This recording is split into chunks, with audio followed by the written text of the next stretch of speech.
Every night at exactly 10:17 p.m., the music began. Not loudly, not enough to disturb the street. Just a soft melody drifting through the air like something that had lost its way but decided to stay anyway. It came from somewhere along Mercer Street. No one could ever quite agree where.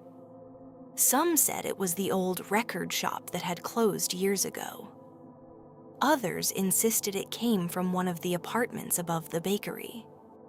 A few believed it had no real source at all, that it simply appeared, the way certain memories do, without asking permission. But everyone who heard it knew the same thing. The song never came early. It never came late.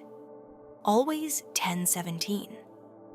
At first, most people ignored it. Cities are full of sounds that don't belong to anyone in particular. Music leaking from windows, footsteps in stairwells, televisions left on too long. One more quiet melody in the distance hardly demanded attention.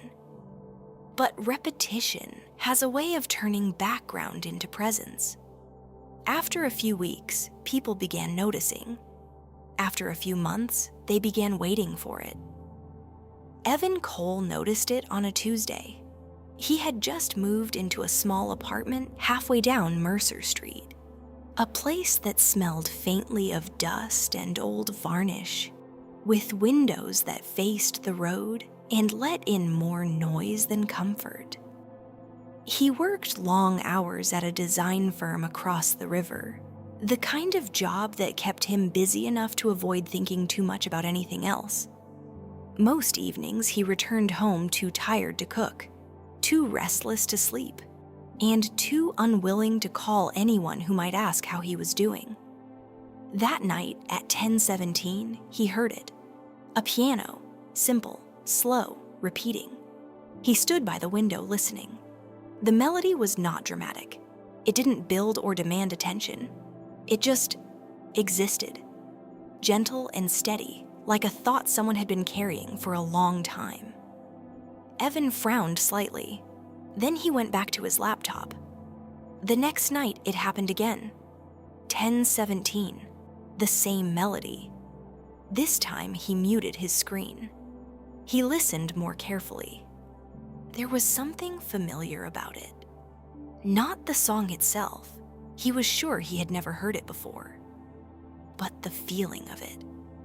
The way it moved without urgency, as if it knew it would always have time to finish. He found himself standing at the window longer than he intended. When the music stopped, the silence that followed felt different, fuller, as if something had been briefly restored and then quietly taken away again. By the end of the week, Evan began expecting it. He timed his evenings around it without realizing. Finished emails before 10:17, closed his laptop, moved closer to the window.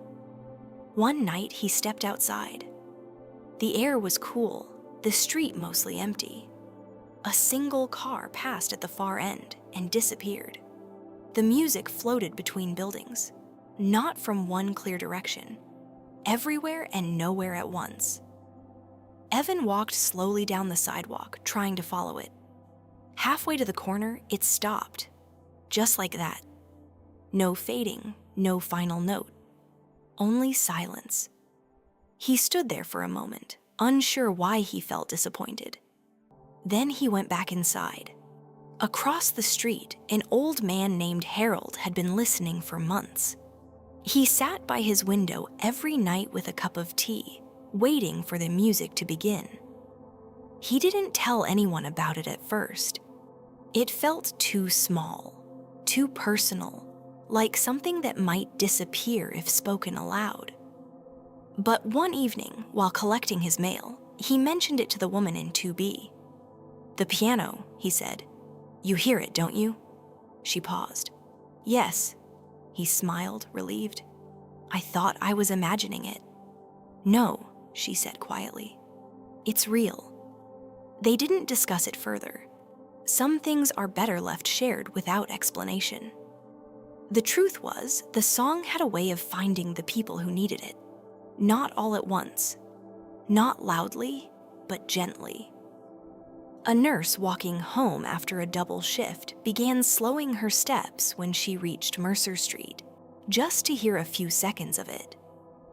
A teenager who sat on the fire escape across from Evan's building started staying out later, watching the sky darken, waiting for the music to rise.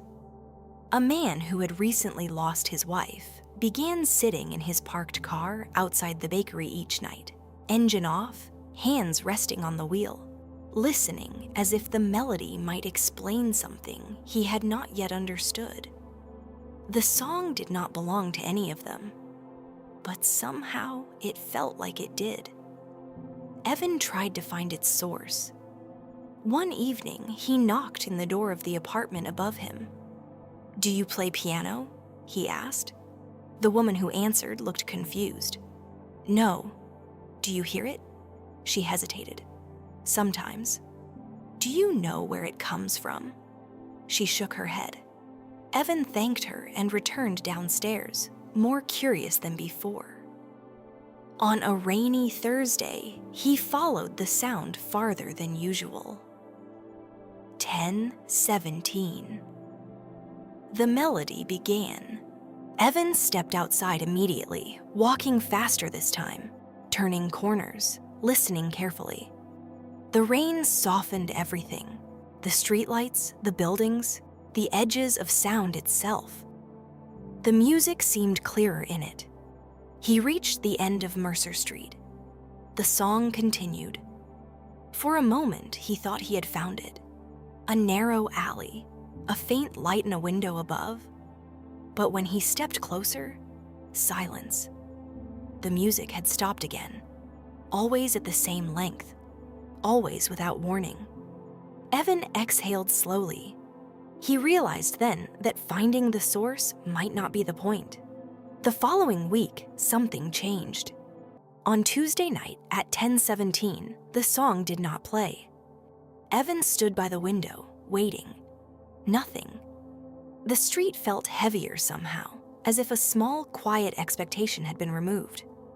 The next night, nothing again. By Friday, people began noticing. Harold sat by his window with his tea growing cold. The nurse walked past without slowing. The teenager on the fire escape went inside early. Something had been interrupted.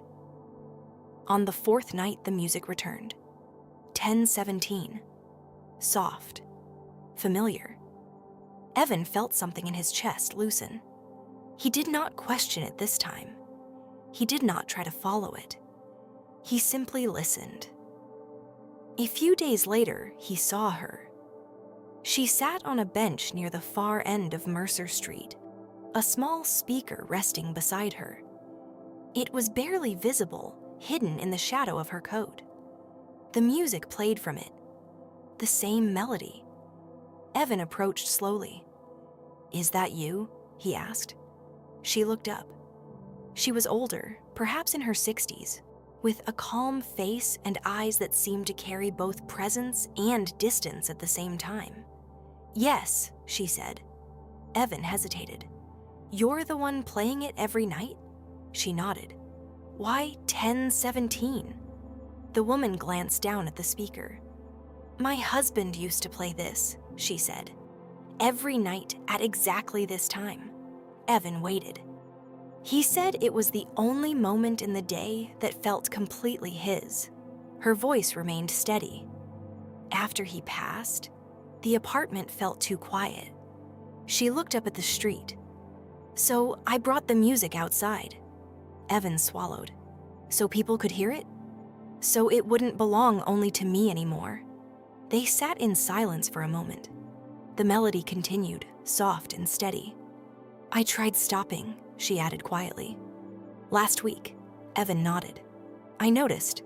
She gave a small smile. "I thought maybe it was time." He looked at the empty street. "Was it?" She considered this. "No," she said. "Not yet." After that night, Evan stopped searching. He still stood by the window at 10:17. Still listened. But he understood now. The song was not a mystery to solve.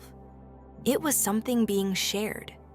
A small, consistent act of remembering that had quietly become part of the street itself.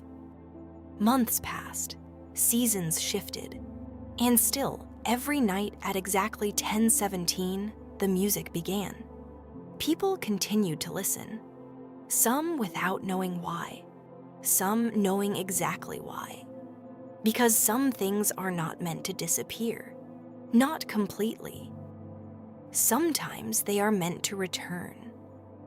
At the same time, in the same way, just enough to remind us that what we lost did not vanish. It simply changed the way it stays.